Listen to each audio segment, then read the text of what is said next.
दोस्तों आज हम आपको बताने वाले हैं एक ऐसी महिला की कहानी जिसे कभी देश के प्रधानमंत्री रहे पीवी नरसिंह राव ने भारत के जनतंत्र का जादू कहा था, जिसे भारतीय राजनीति के सबसे योग्य नेताओं में से एक माना जाता रहा है।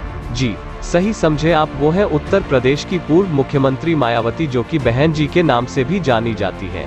आज जानिए उनके टीचर से सीएम बनने तक की कहानी। मायावती का जन्म 15 जनवरी 1956 को एक साधारण परिवार में हुआ था। उनके पिता प्रभु दयाल एक सरकारी क्लर्क और माता रामरती देवी गृहिणी थी।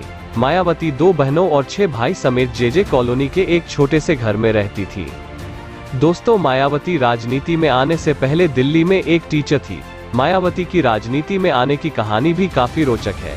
सितंबर 1977 में जनता पार्टी की तरफ से दिल्ली के कॉन्स्टिट्यूशन क्लब में जाति तोड़ो नाम से एक 3 दिवसीय सम्मेलन आयोजित किया गया था, जिसमें मायावती ने भी भाग लिया था। केंद्रीय मंत्री राजनारायण मंच का संचालन करते समय कार्यक्रम में बार बार हरिजन शब्द का इस्तेमाल कर रहे थे, लेकिन जब मायावती मंच पर आई तो उन्होंने इस शब्द पर आपत्ति दर्ज करा दी और कहा कि आप जाति तोड़ने की बात कर रहे हैं, वही दूसरी तरफ ऐसे गलत शब्द का इस्तेमाल कर रहे हैं जो शब्द दलितों में हीनता का भाव पैदा करता। उनकी इस बात से काफी लोग प्रभावित हुए। जब यह बात श्री काशीराम जी के पास पहुंची तो अचानक वो मायावती के घर पहुंच गए। काशीराम ने मायावती से पहला सवाल पूछा कि वो करना क्या चाहती है।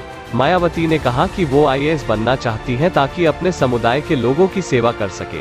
ये सुनकर काशीराम ने कहा, तुम आईएएस बनकर क्या करोगी? मैं तुम्हें एक ऐसा नेता बना सकता हूँ जिसके पीछे एक नहीं 10 कलेक्टरों की लाइन लगी रहेगी।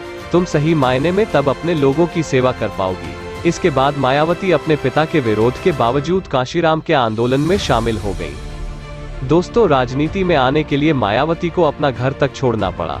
मायावती अपना घर छोड़कर पार्टी ऑफिस में आकर रहने लगी। गेस्ट हाउस कांड मायावती के जीवन की एक बड़ी घटना है। मायावती ने 2 जून को लखनऊ के सरकारी गेस्ट हाउस में विधायकों की बैठक बुलाई।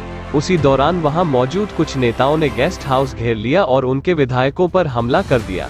हालांकि बाद में एक अन्य पार्टी के कार्यकर्ताओं ने पहुंचकर मायावती का साथ दिया। अगले दिन बीजेपी के समर्थन से मायावती उत्तर प्रदेश की पहली दलित मुख्यमंत्री बन गई। वो दूसरी बार 1999 और तीसरी बार 2002 में उत्तर प्रदेश की मुख्यमंत्री बनी। दोस्तों मायावती का विवादों से भी बड़ा गहरा नाता रहा है।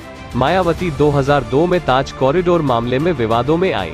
मायावती ने 2007-08 में 26 करोड़ इनकम टैक्स जमा किया था, जिसके बाद वो देश के सबसे बड़े 20 आयकर दाताओं में शामिल हो गई थी।